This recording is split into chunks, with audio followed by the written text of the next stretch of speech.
You ladies and gentlemen, if we could all rise for the pledge of allegiance, please. Hold on.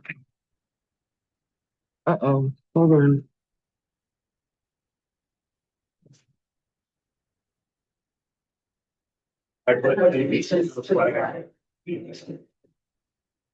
And to the republic for which it stands, one nation, under God, indivisible, with liberty and justice for all. I'm up on the agenda is roll call, all 5 council members are present.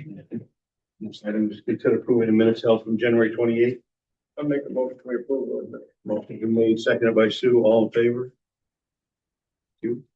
First item up on the agenda, new business tonight, Miss Kim Linlaw from Maine, Mid-Maine Chamber of Commerce. Thank you. So I'm here tonight because Kelly asked me to come and just kind of give an overview from our perspective of where we're at on the 4 lower Kennebec River dams, the dam issue. And those 4 dams are the Lockwood Dam, which is by Hathaway, Hydro Kennebec, which is up a little bit by Scott Paper, the Shawmut Dam, which is in Shawmut, and the Weston Dam, which is that one as you enter Skowhegan. So the chamber has met with, well, I've met with the Nature Conservancy in Brookfield twice. I've met with the plant manager at SAPI once. I've done a piece of a video for SAPI.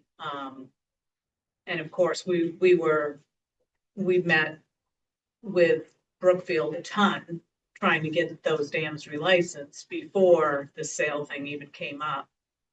We went so far as to commission a dam economic impact study a few years ago, which can be found on our website, but it was a $27,000 some odd dollar economic impact study to review if the dams went away, if they were demolished, what would the economic impact be to the municipalities, to the business community, to employees, not just of SAPI and Huhtamaki, but SAPI itself has like 32 companies that sub out year round up there, that including Chimbro and a bunch of others that are always up there.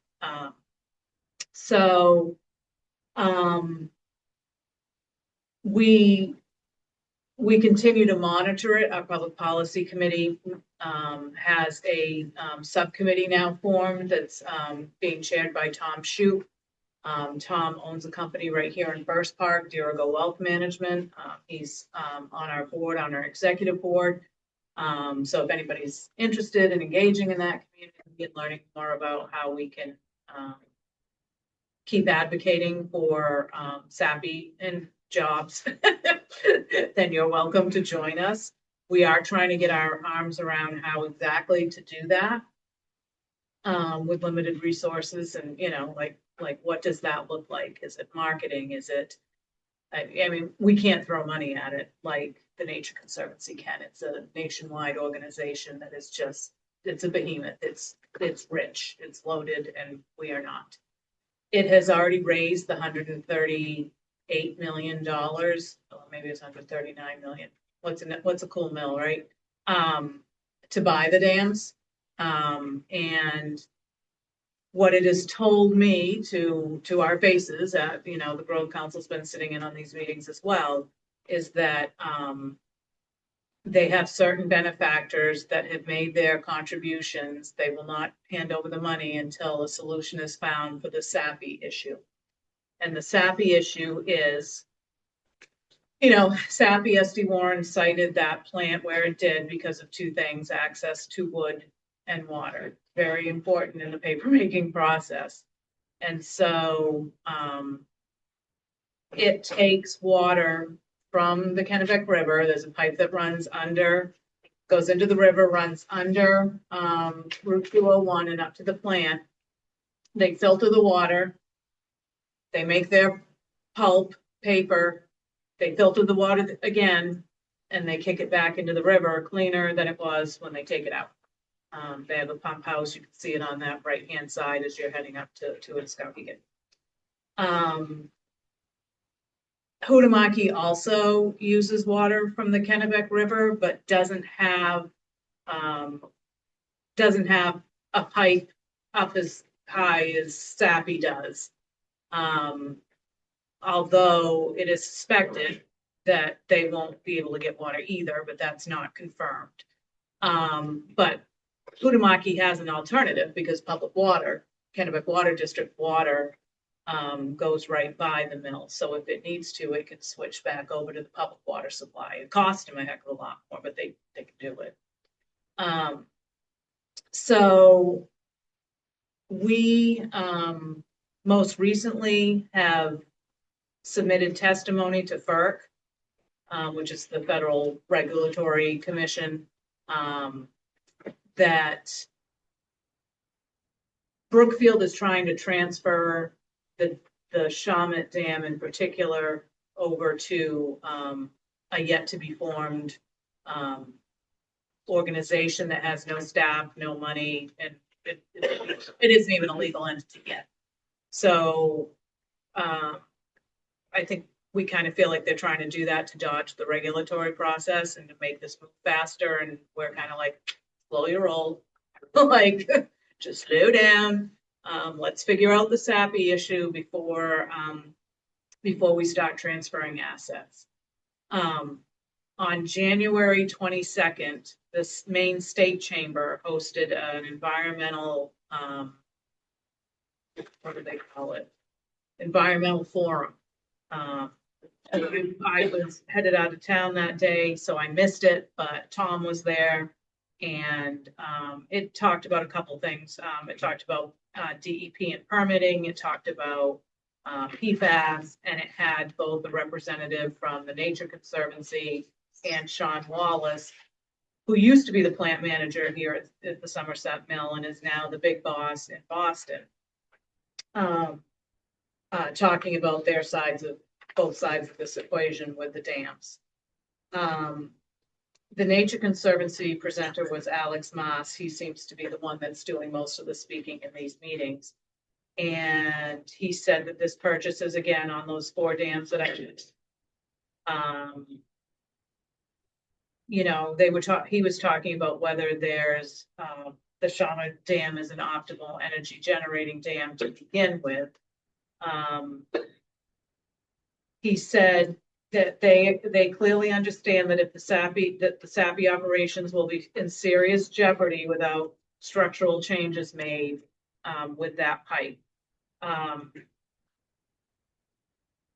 They feel that there are a range of options that could happen, and they stand ready, he said, to raise funds for a solution.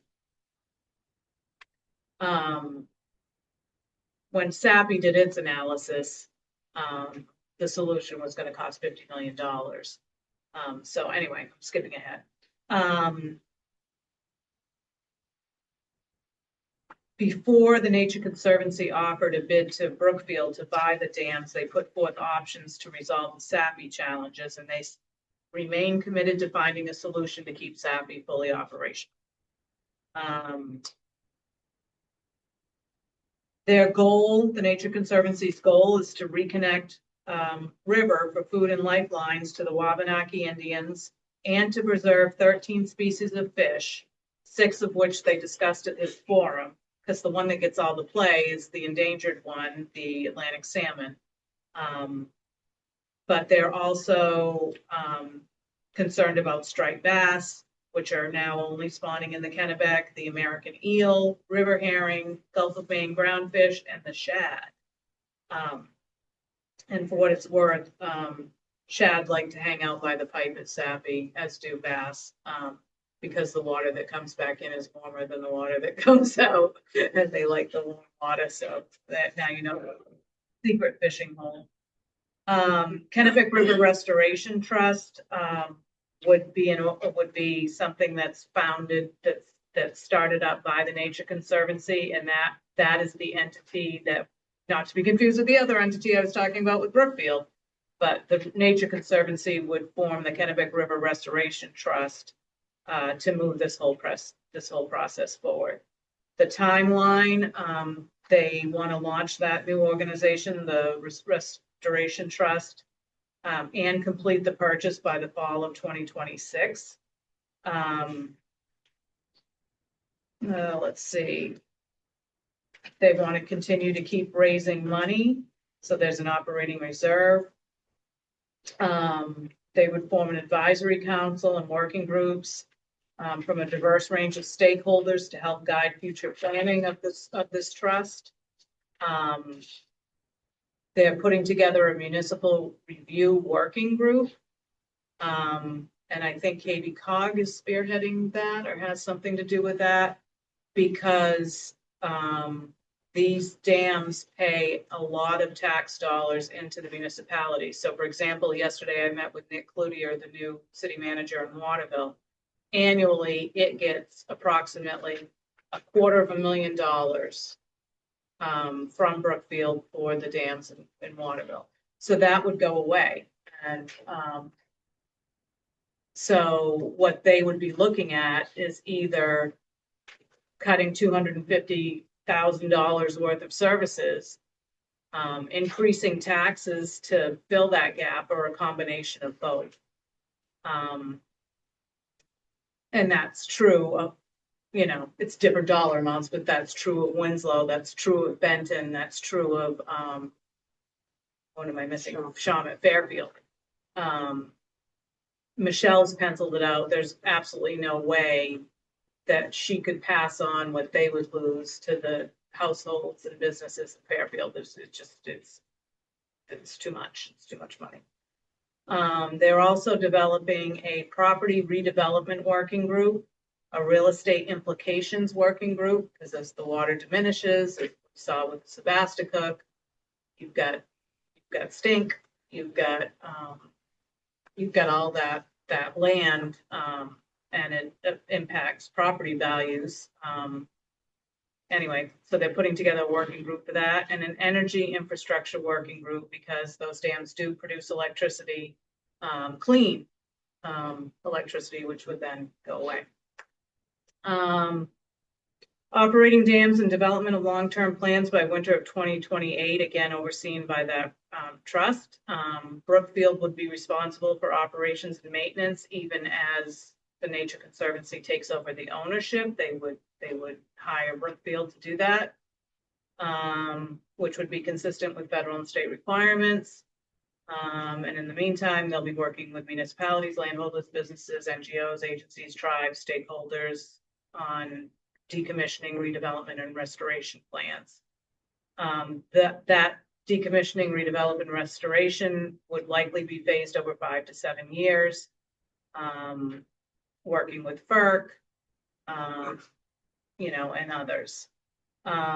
Alex said that they're using the Penobscot River Dam removal and changes as one of the templates for success in the state. They said if people want to be involved, they can join one of those working groups that I just rattled off. And he reiterated at the end that it would take 5 to 8 years. It'll be a long and thoughtful process, with the intent of keeping SAPI whole. So then SAPI's presented and announced that this year is its 50th year of operation of that Somerset plant. And in that time, it has invested over $1 billion, has invested over $1 billion over the last year in the Somerset plant. So they just did that big $450 million overhaul, but I guess they've done a bunch of other stuff too. They started number 2 paper machine in April and is building business for it now. They're currently making 260,000 tons, and the plan is to gear up to 500,000 tons. They wanted to clarify some misnomers. People seem to think that the Somerset plant is reliant on the electricity produced by the Shawmut Dam. That's not it. It's the impoundment that they need. It's the holding up of the water so that the height of the water is over their pipe so that they can get that water. Currently, though, the Somerset plant, its energy comes from, 80% of it comes from renewable resources, but they do get some from CMP. It's not a volume of water issue. The mill uses a small amount of river water, only 10%, and they return 90% of what they use.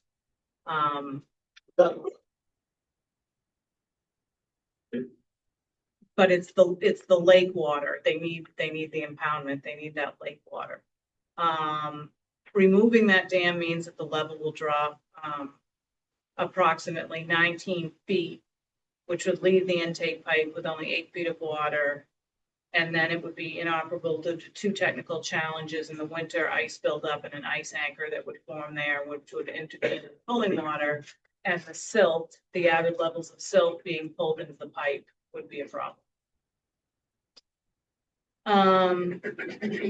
SAPI would have to relocate the pump house 150 feet upstream, but still unsure if that would be enough.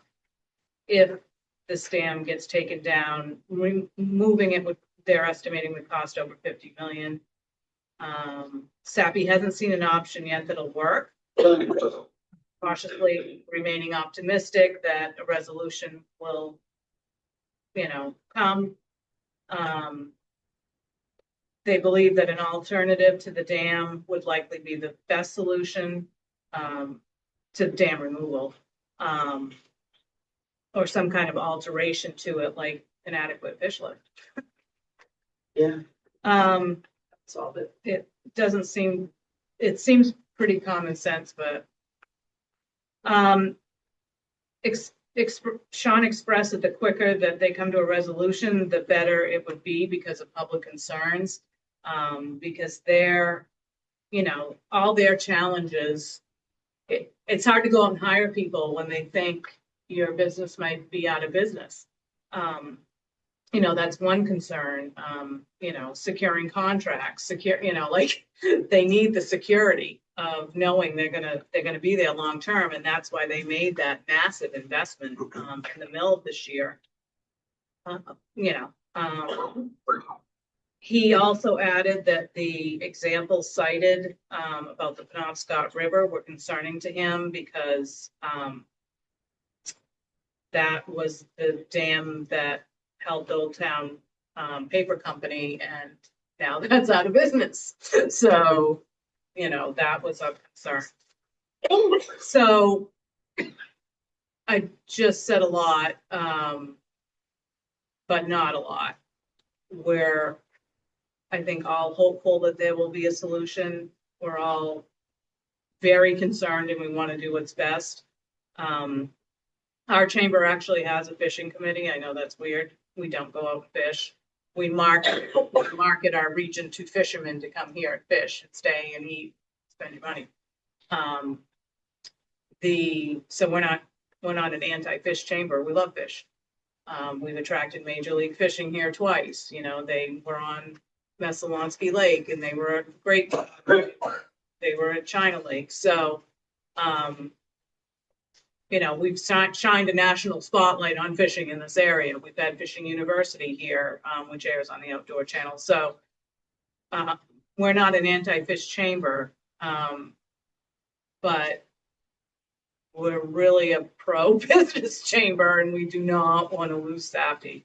I think the implications in all the municipalities, whether you're getting tax dollars or not, there are employees at SAPI that live in Oakland and live in Rome and live in Sydney and, live in all these surrounding towns, whether you have a dam or not. So I would also add that the Mid-Maine Chamber's board selected SAPI as the large business of the year for 2025 because of the massive investment that it's made in the region. And we'll be presenting it with that award at our April 30th award ceremony. Nice. I will take any questions that I think I can answer. If not, I'll try to find the answers if anybody has. I got a quick question for you. From what you said, it sounds like fall is pretty much the point of no return. Well, that's what he said in the meeting. So even if we actually got a real governor in the state in the election in November, doesn't take office till January, there probably ain't a whole lot that our new governor's gonna be able to do about it at that point. I don't know the answer to that. I think the more we can slow this down, the better, to your point. If it cannot happen this fall, it can happen after the new governor gets in, that would be good. But I also think there maybe could be a play at the federal level on this as well. So. Is there? So, anything that you know of right now that the state of Maine legislators could do to maybe pump the brakes on this? I know Brad Farron's been trying, and I think Jack Ducharme as well. But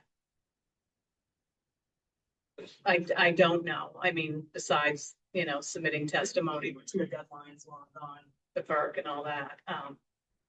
Just trying to slow down the process.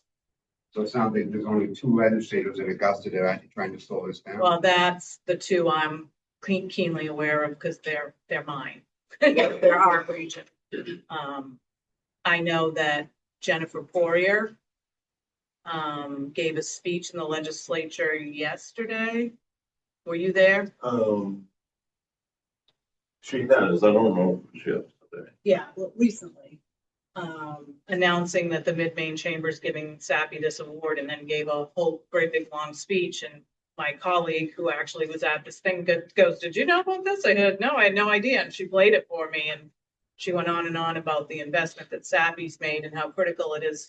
She's a Skowhegan legislator, but went on and on about its impact in Skowhegan and what a great company it is. And when the last time I got a tour there, the young man that was giving us the tour was clearly right out of college. And he said, "I got my job. I wanted to work here because of its emphasis on sustainability and ethical practices and replanting the trees that we harvest and the way we take care of our water." And he went on and on about how Sappy protects the environment, what a good steward of the state of Maine and the environment that it is. So it was neat to see that next generation have pride in that. Can I have just a couple of questions? Well, first of all, a statement about the fish.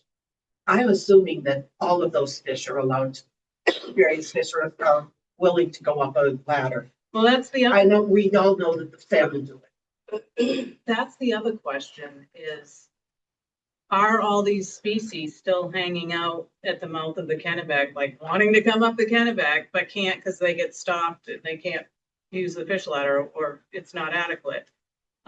There's some argument that isn't the case anymore because the waters along the Maine coast are warming faster than any other waters in the world. So are the Atlantic salmon like going further north? Are they heading north? So I don't know. I've got to call into Sappy. Like, is that something we should pursue? Yeah. And educate on that? And it sounds like they also threw in something about the tribes north of, and what impact does having the dam or removing the dam have on them? I mean, are they shy on water? When I read this, I was like, aren't they that way? And we're going this way. But I don't know if there's tributaries or something that must come off the Kennebec that go that way. I was surprised too. So, but I think it's more about the fish for food and. Right. That would, yeah. Yeah. Okay, that makes sense. But again, a fish ladder, that, The whole fish thing, the fact, right, because we've all watched the nature programs and see how fiercely those salmon swim up over a waterfall. oh yeah, Now, there's no reason they can't make something that those salmon would swim up if there was a reason they wanted to. But these very rich organizations that you mentioned, they don't care about the fish. Their goal is to have that river the way it was before us people were here. I mean, I don't think they care a hoot about whether there's a salmon or a shad gets to Skowhegan. But they're a environmentalist group, and When I met with Alex, I talked about the experience with the Sebasticook River and that dam removal and how growing up, everybody went behind the IGA and fished, and now the fishing there is not even close to as good as it used to be. And, you know, how people would walk out back and they would throw their kayaks in, and now that's not a thing anymore. And how the cemetery, how the graves fell into and he didn't know anything about that. I'm like, yeah, nobody around here is happy about dam removal. Like, we've lived it and it was terrible. I mean, Benton people might be slightly happy because of the allies, but yeah, nobody else is really that happy. And Benton selectmen have been calling me too. They're freaking out about this as well, so. Yeah, I'm retired, Staffy, and, that's you pull the plug on that place, you're gonna see this whole area drain down. Oh, I know. And, that's a fact I think everybody should know. I mean, they should know it just out of common sense. Has Staffy ever had the chance to buy that dam Yes, and they rejected it? correct. They Because- just want to get in the dam management business, is what I was told. I can understand that, they got nothing wrong. Yeah. But, Kai's Fiber did the same thing. They rejected when they had a chance to buy the Scott dam. There's Linslow. It's a mess. Anything other than common sense. There's no common sense involved in this whatsoever. And I can't imagine, I really can't believe that it's got this far. Because, we can all hang it up, let's just go someplace else that we all came from. And leave it all here. That's what they want to do, is return this whole state into a natural habitat. That's fine and dandy, without people. People are here, people need things. And if they don't, I'm gonna go up to Staffy Friday and get into a discussion with them, but there's gotta be something that can be done logically. Mhm. And I agree. if you can fill us in on that, along the way, that'd be great. Yeah, I don't, as things progress, I don't mind coming and doing updates or sending a report, whatever, however you guys want it. I don't mind doing that. My dad worked at Kai's Fiber at the Shawmut location, actually, and then got recruited by SD Warren and went 76 and worked there until he passed. So I'm a paper mill baby. Like, I have straight teeth because of SD Warren's dental insurance. Like, I learned how to play backgammon because that was the 10 to 12-year-old Christmas present. You know, like, I love my paper mills. You know, Meme lived right next to Kai's Fiber and she worked in accounting and she spy on Pepe. Where'd you go today, Alfred? Jesus Christ, woman. Can't I go anywhere? Like, this has been my life. So I do not want to see anything bad happen to our paper mills. I take it personally.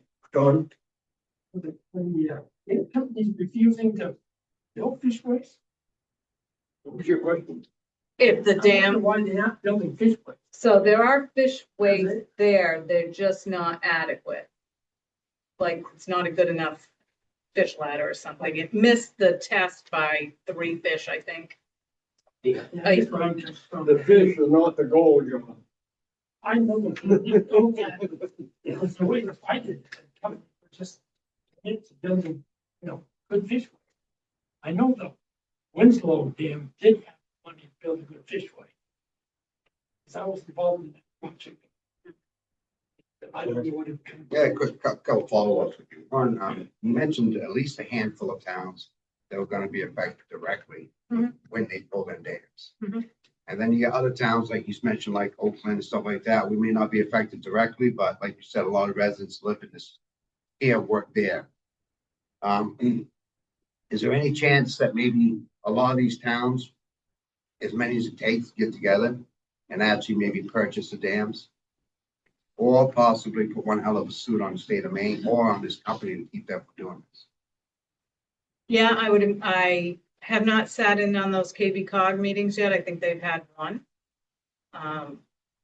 Because I wasn't invited because I'm not a municipality. But I would assume that they're talking about everything and anything they can slow the roll on this because they obviously don't want to lose those tax dollars.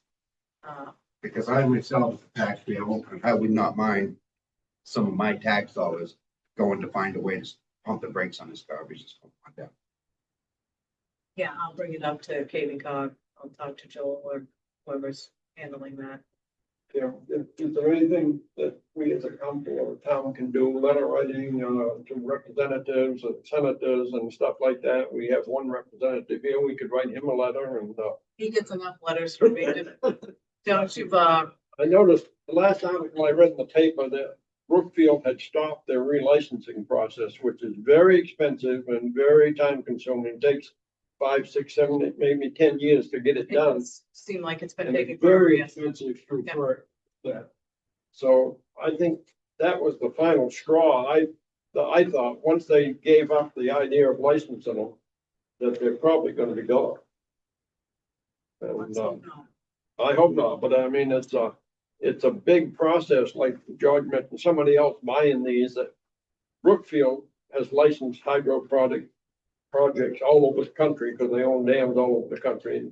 So, you know, they got a whole fleet of people that work on this, and it's very complicated and, through for it to do it, very expensive. Mhm. I mean, they have a ton of lawyers on the payroll that's writing up this stuff. Mhm. Every time Brookfield meets with me, they have a lawyer Yeah. or on the Zoom. Ed, I have one more question. Has eminent domain ever come into the subject and talked about? I've not heard anybody mention eminent. That might be an alternative. Yeah. Yeah. Never been of the community. It outranks. Mhm.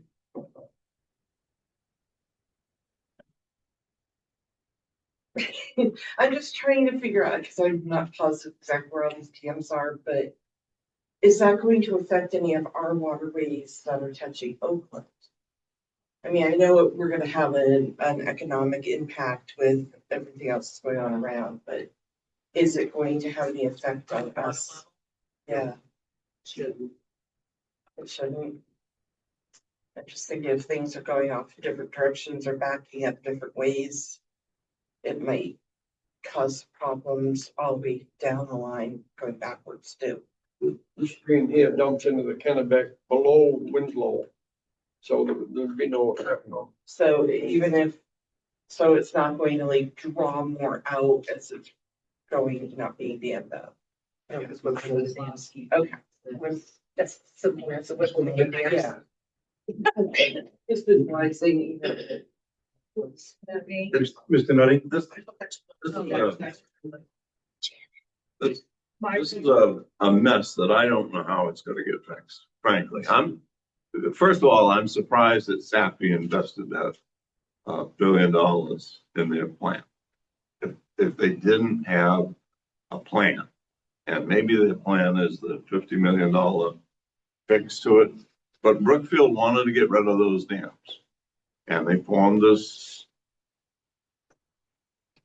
corporation to speed up the process. And as much as this will hurt the towns in this area, imagine what it will do to Skowhegan.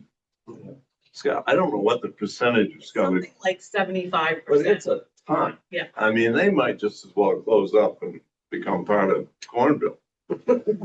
They really, it's horrible. And It's a lot. and the Nature's Conservancy is so wedded to the returning the rivers in Maine to the way they were before the Indians got here. I mean, they really aren't. They don't, I don't believe they care about the fish. They don't care about people who work at Sappy. They don't care about anything other than return those rivers to their primal state. And I hate to say that. And it is a partisan issue. And I'll let you figure out which party is on which part, but I've never received any contributions from the Nature Conservancy.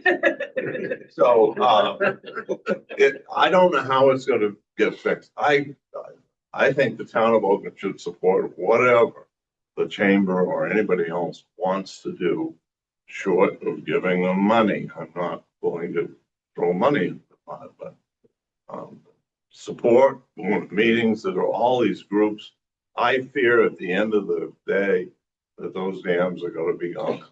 Sappy's gonna be gone, and all those people who work there. The 600-700 Yeah, well, and yeah, if you go to midmainchamber.com, one of the drop downs has Kennebec River Dam study. Now it's like 3 years old at this point, so that's another thing we're talking about is should we go back to Des and update that so it's current? But it tells you how many employees, how many subs, companies work there and how many employees that is. It breaks it all down. Well, But some everybody's- people have core issues that they will do anything to achieve. And you all may have your own. The people at the Nature Conservancy have one. And it is not going to be good for us. Well, that, you know, there's for me. Try it. I've discussed a lot with lawyers lately and, I believe me, you can tie it up in courts and, so on and so forth, but throw the evident domain at them because exactly what the word means, it can be done. Do it. Don't give up. Never give up. You give up, you lose. Yeah, I'm going down fighting. And this I'll be with is, you. this is such a large bill, you know, and it brings wood in from our forest, which is our big lumbering group. And, you know, that's one of our big trades in the state is lumber. The domino effect is gonna. be Yeah, and felt it's gonna be throughout the state. huge.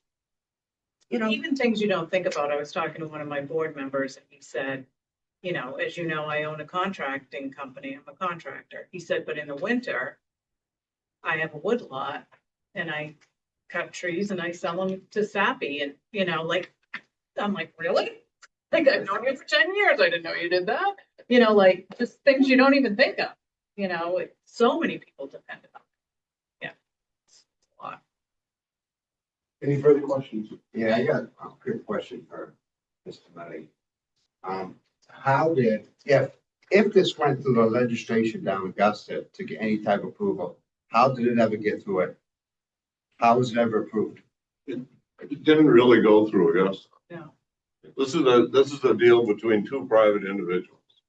And the legislature, state government doesn't get involved in that for the most part.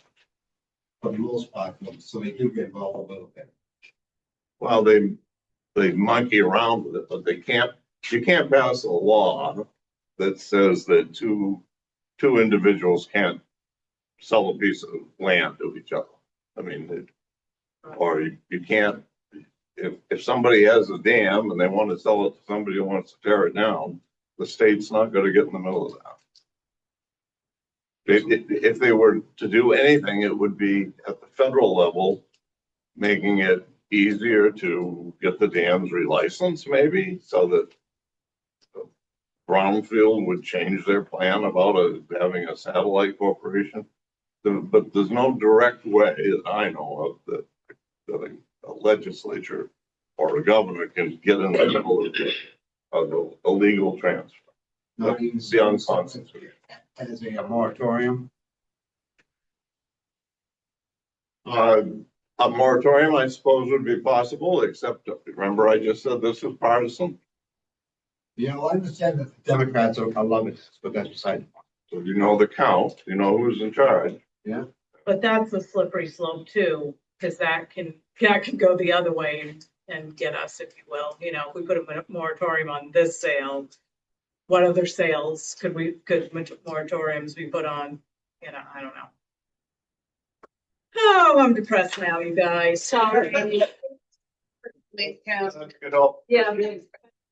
Did you recommend that thing that write letters? or- Believe me, if there's anything that I think you guys will do, I will be on you. Know how to get all the Kelly. I know how to get hold of you too, baby. I know. Yeah. On you. Thank you so much. Thank you. Thank you, very informative. Yeah. Next item up is accepted a Carnegie Corp gift. Healer is here tonight. Healer, can you stand up or come on down? Come on down. Stand. You're now the bus seat. So we received $10,000 from the Carnegie Corp out of New York. who, is the corporation that handles Andrew Carnegie's library and all his other deals. So, there isn't any limit to what we can use the grant for. It's not imagined, it's pretty much, it's really not, it's kind of a grant, but it's mostly a gift. And it's in celebration of the 250th anniversary of the country.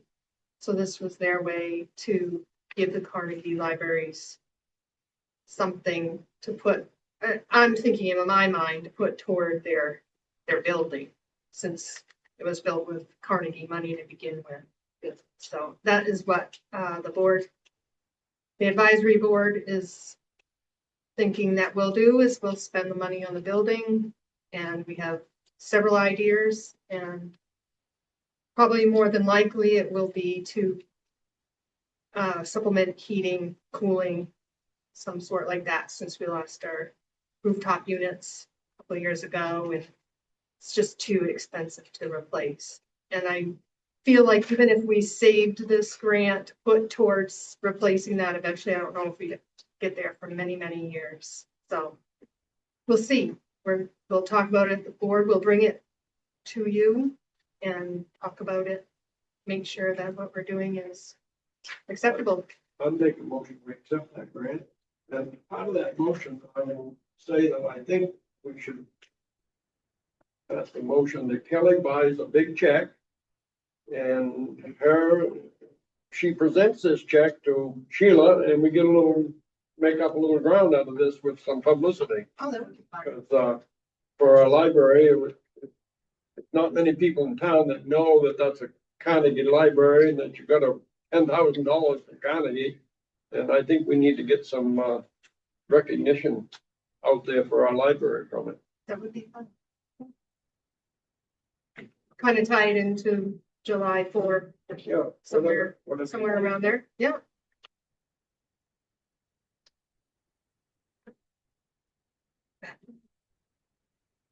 Dave, can you check on that gentleman in the hallway? Sorry, sir. Hi. Yes.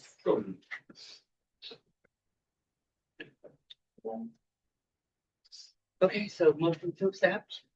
Motion to accept, second by Sue, all in favor? Thank you. Thanks for having Thank you. me. Congratulations. Thank you. Next item is old business, Kelly. Yes, I just wanted to give an update on the Wrigley Field CSX crossing for the park and ride. Had a great meeting with a new representative from CSX out of Florida. She's agreed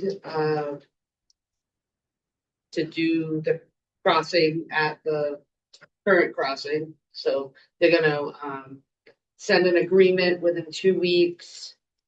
They will do the work on the rail and 25 feet on either side, and then we'll do the rest.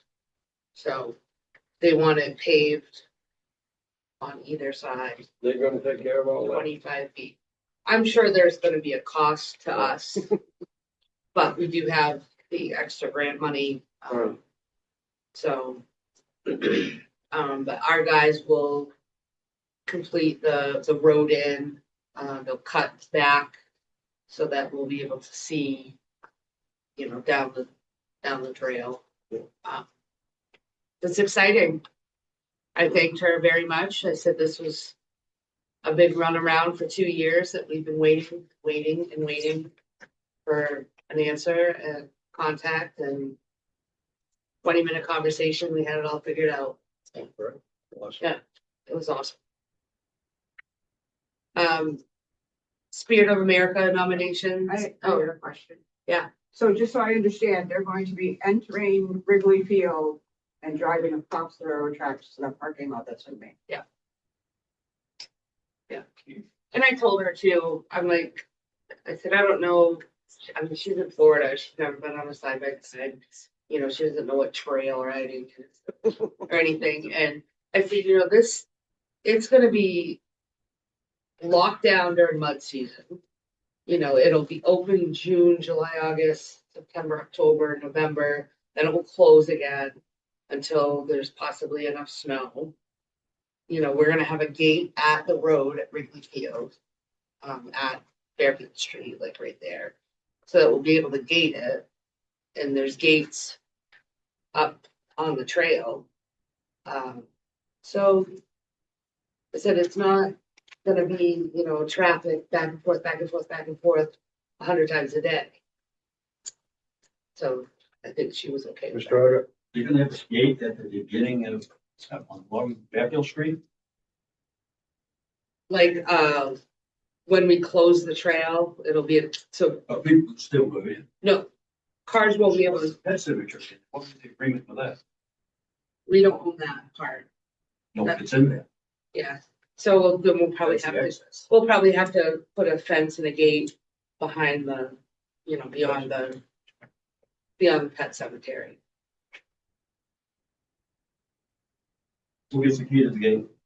Wardens, Police, police, wardens, game wardens, police, fire department. emergency.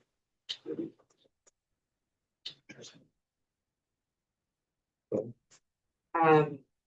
Spirit of America nominations, you have 2 more nominations. I'll add to the list and we'll send that out. But I thought you might like to read those. I have 2 drug forfeiture requests here, and I know they're not on the agenda. This is money from a long time ago when Rick got drug busts in Oakland. But we have to have, we can do this at the next, another meeting if you want. But it's pretty much, we have, required that before any forfeitable item may be transferred to the state agency, county, or municipality, the municipal legislative body must publicly vote to accept the item. So we have 2, and they have to be done separately. The first one is in the amount, which I have to sign these, send them back, and then they send us the money. $1,573. And the second one is $2,262. And we do have a drug forfeiture account that this money goes into. I don't know what it's spent on, but And these are from when? oh, a long time ago. State of Maine versus Ashley Malloy. And State of Maine versus Brandon Seegers. But Rick said these were drug busts that he did. He was a detective probably 10 years ago. So the money, it takes a long time to get it. Thank you. I'd make a motion, we accept these forfeiture. Separately, so 2 different. Yeah, motions. let's do the one. 1573. motion made second by Kelly, all in favor, And the Make the same 22. motion on the 2262. seconded by Sue, all in favor. Thank you. Sign those tomorrow, send them back. Yeah, just for future reference, find out what they use that for, please. I will.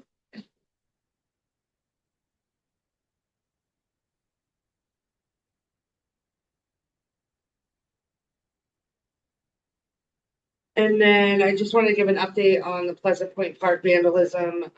We were able to identify the 3 kids that did vandalize the concession area and the door.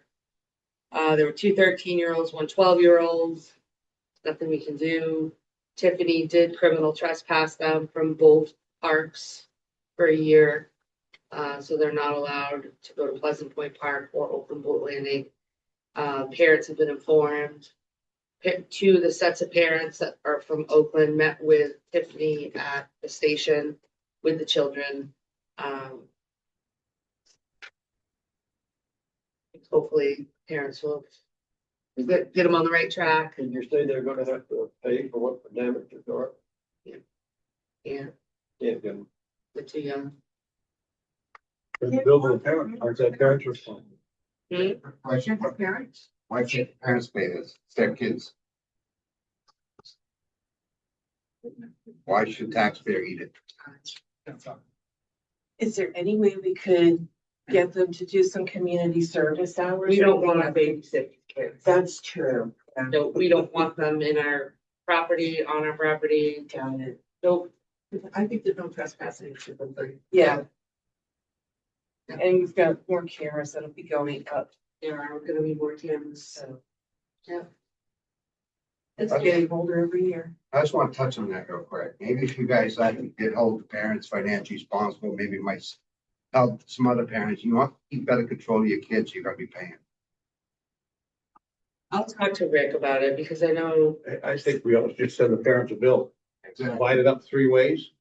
You know, we're not sending your kid to court, but these are the restitutions and you're responsible for your children. And I tell you what, on the school bus, if a kid cuts the seat on the school bus, we have cameras, we send mom and dad a bill. $150 for the seat. That's what we charge, you know? So, you know, make the parents squirm a little bit, it won't hurt. yeah. And then the Kennebec County Sheriff served the other trespass because one of the kids was from Belgrade. Wow. Yeah. 15 years old, 12 years old. Got a hard life, I think. Yeah. Is there signage there to advise people that they're on camera, Not yet. that that's coming? We just got the cameras through a grant last fall. So then they were put up. Kind of when activity started slowing down, so. Well, hopefully that would be a deterrent. Yes, hopefully. Lastly, there's been a request to have the speed reduced on the Country Club Road. I put an email on in your packet tonight, so I probably haven't read this yet, but Mark Stevens actually wrote the email. I don't know if you want to speak about it a little bit.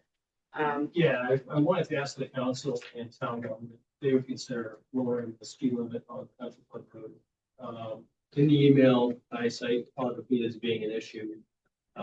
There's been an increase in the number of residences built on businesses.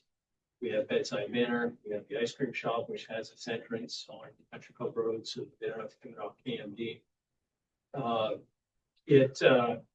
The visibility on the road is very limited in some places compared to other roads like the Connell Road. I give this as an example, where the speed limit is 35 miles per hour, so 10 miles per hour lower than Country Club Road.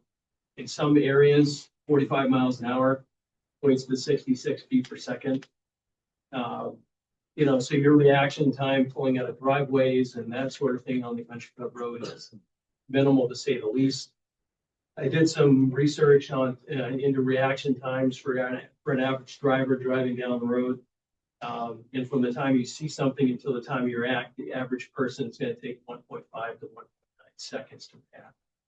So when visibility is limited to a few hundred feet in some locations, and you're traveling 66 feet per second, and your reaction time is cut down by almost 2 seconds, it definitely creates an unsafe situation. And that's assuming that everybody on that road is traveling at 45 miles an hour, which I can tell you, a small fraction actually travel at 45 miles an hour. I would say it's much greater than that in most cases.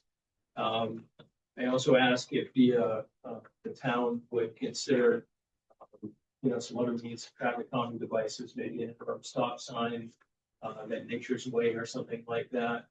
My concern is that as the weather warms up, there's quite a bit of pedestrian traffic at the golf course, for example. I've seen some very, very close calls with folks crossing at the golf course. There's no marked crosswalks there. So when you cross the Country Club Road golf course, I don't golf, but I've seen some very close calls with vehicles coming down the road. Add to that driver inattention. It seems like when you're going down the road now, it seems like everybody has a cell phone in their hands. My big concern is that at some point in time, we're going to have a serious car pedestrian accident at the golf course. I think we can probably do some traffic calming stuff to start. As far as the speed limit reduction, we have to go through the state on that. You can't just lower the speed limit. the state does that, and they'll put those little rubber things out that they'll get a traffic count. And then they'll do their study. It might take a little bit, but Is that something we could start the process on, have the state take a look? yeah, and I think that we're gonna need the okay from the, I'll make a motion, we have Kelly apply to the state to do a traffic study out there and see if we can lower the limit. Motion's made second by Sue, all in favor? I also would like to request that we have some speed monitoring done out there as well. It's a good question. Yeah, well, the state's up there, looking at that, have, rethink that stop sign that they have down on Lower Fairfield Street there at the county road. When you get a snowstorm that comes in, it's snowed for, let's say, 20 minutes and nobody's been out in the sand or anything. I've been through it twice, doing less than 35 miles an hour, coming up to that stop sign, going right through. Two vehicles behind me did the same thing. Nobody can stop. And that's bad. Open that back up, going that way. Have you had any accidents down there that you know of since they changed it over? No accidents yet? Okay. It's just a matter of time.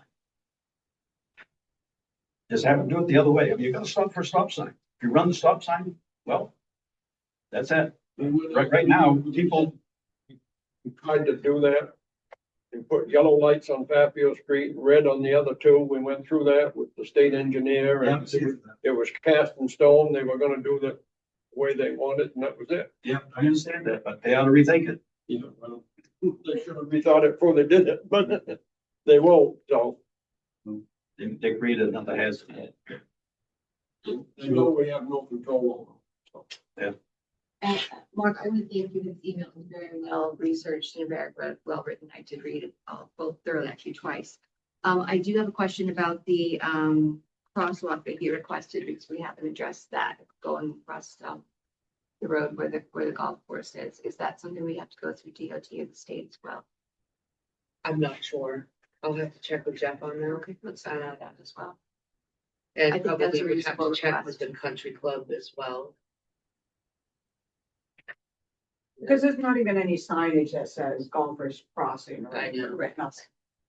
No flashlights. Be nice to get those push button ones like my buddies that they could do. They won't push them because they don't push the one at Buddies. But I mean, there's no signage at all that says, you know, so anybody who's unfamiliar with that road does not know that all of a sudden there's gonna be a golf cart coming through there or somebody dragging their golf bag. There's no signage that tells you that.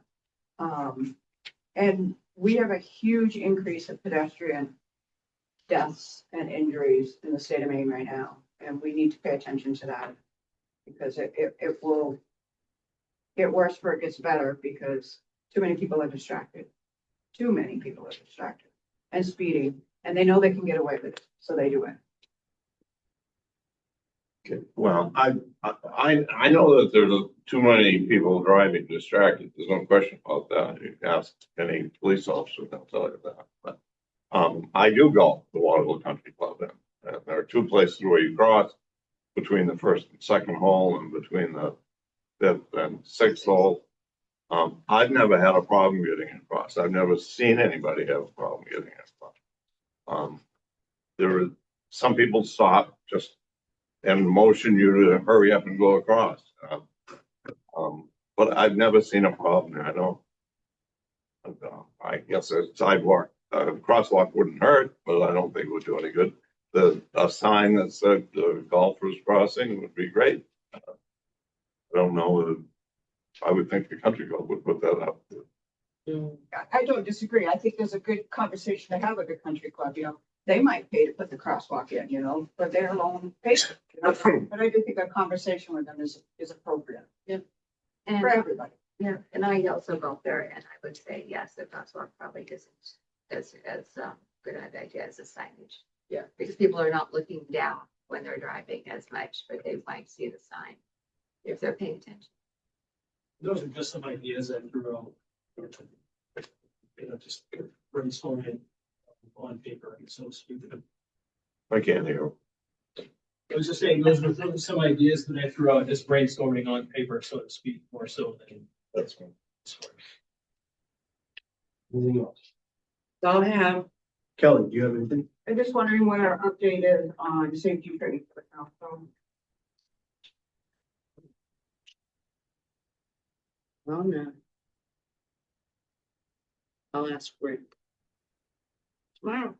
Anybody else? Back to Pleasant Points Park, I know a couple of meetings ago, Counselor Perkins had brought up, a ditch or culvert or whatever it is where people's vehicles had gone in there. I didn't know if we had an update. I had a citizen send me 2 pictures since, in the last week with one person that went in where a snowmobile had followed and another person, I guess on the other side. Is it actually open during the winter? Because I've seen cars over there. I've driven past a few times.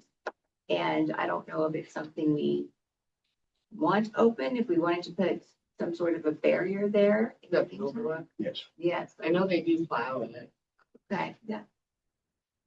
The other comment I got, again, from another citizen, is that, the person that she witnessed go in and the one that got stuck in the snowmobile tracks, said that she felt that a car was coming up from her so fast from around the corner that she turned in really quickly and probably wasn't paying his attention, but I don't know if maybe there would be a sign, again, signage to just say that they're Slow down. just slow down or just, to shorten the speed limit for a limited amount of time, just so that people could safely enter and exit.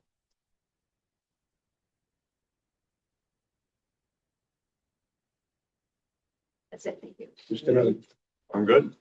All set. Kelly, would you like to make any? Motion for adjournment. I just got one quick question, follow up, Mr. Nutting, we'll take one. When we were speaking of Sappy and the dams and stuff, you mentioned that you think it's a good idea, now, correct me if I'm wrong, you mentioned that you thought it was a good idea to help the chamber in any way they can, obviously, to preserve Sappy and whatnot, except for throwing money in it. Well, I'm a very conservative person. I mean, I hate throwing away money too, but if a bunch of towns got together and found some contingency funds or whatever they could do, and they was able to stop this craziness the Democrats are promoting by leveling these dams and jeopardizing millions of jobs, I think throwing some money at it, if it would help, would be worth it in the long run. Because if Sappy does go, like you mentioned, I mean, Sappy does end up folding their doors up, the economical impact is going to be devastating for the entire region here in one way or another. So I don't think small amounts of money, I don't think $1,000 or $5,000 or $25,000 from Oakland, if they wanted to give that, I don't think that would stop anything. I think we're talking about big money. I think you need to raise 50 or $100 million to really impact it by taking over the dam, and then you get to run the dam. I don't want any part of that. I'm happy to see these groups doing stuff, and if they come out with a plan where each community in Maine is assessed, from Oakland and Belgrade up to Skowhegan and Hanson and everywhere between, everybody wanted to chip in money. That would be similar to what we do now with the dams on the Belgrade Lakes. That each town puts in a little bit of money, but a little bit of money ain't gonna fix this problem. And it's good. This is above our pay grade, other than to be supportive, I think. I think the organizations you're dealing with could buy these towns if they wanted to. Yep. They've got many, many millions and millions of dollars, these national outfits. I mean, they're talking, they got big money. Well, I'm sure they do, but if you took, It isn't money that's gonna cut if you it. took a couple dozen towns. Call you, George, and we start past the hat. Whatever I could, but, from my point, and actually you did touch on it, that if a bunch of towns did get together and it's okay, if everybody could chip in a certain amount, then maybe we could stop this thing. You would be on board for something like If that. you want to talk about that. You know, something you want to think about in there's power in the pen. It's election year. Okay, and there's a lady running for state senate, for US Senate. Okay, she's in charge of appropriations. Letter to that goes a long ways because every vote counts. No, not very. Motion to adjourn. Motion made to adjourn, second by Sue, all in favor? Thank you. Good night.